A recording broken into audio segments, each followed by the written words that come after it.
तर मित्रांनो नमस्कार. सावळ्याची जणू सावली या मालिकेच्या आजच्या भागामध्ये आपण बघणार आहोत.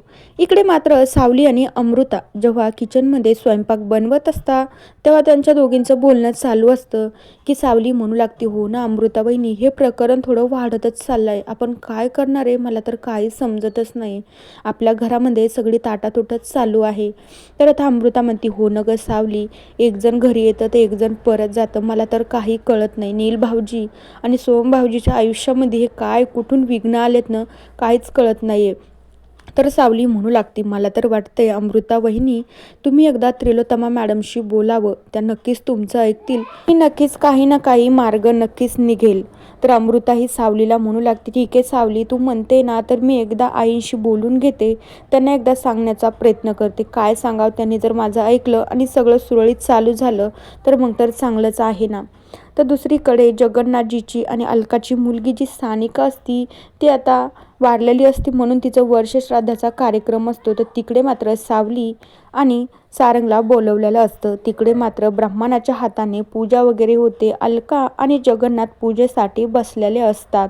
तर सावली आणि सारंग देखील पूजेसाठी तिथे बसलेले असतात. तर तेवढ्याच वेळात नील येतो. नील खूप अस्वस्थ असतो, चक्क त्या फोटोकडे बघत असतो. नील आणि त्या फोटोचं नक्कीच काही ना काहीतरी कनेक्शन असणारच आहे. तर आता जगन्नाथ नीलकडे बघू लागतो. तर नील मात्र सावलीला सारंग सांगू लागतो की सावली, नील पण आला आहे.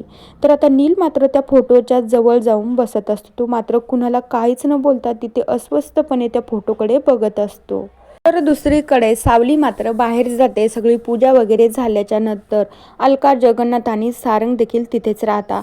तर सारंग जगन्नाथला म्हणू लागतो, खरं तर जगन्नाथजी, मला किती दिवस झाले तुमच्यासोबत बोलायचं होतं की मला एक गोष्ट सांगा ना, सावलीला जेव्हा माहीत होईल की तिच्यानं आयुष्यामध्ये संतती विरह नाहीच आहे, तर मग काय होईल, तिला जर हे माहीत झालं की ती कधीच आई होऊ शकणार नाही, तर जगन्नाथजी समोर काय होईल ना, मला या गोष्टीची ना खूपच भीती वाटते.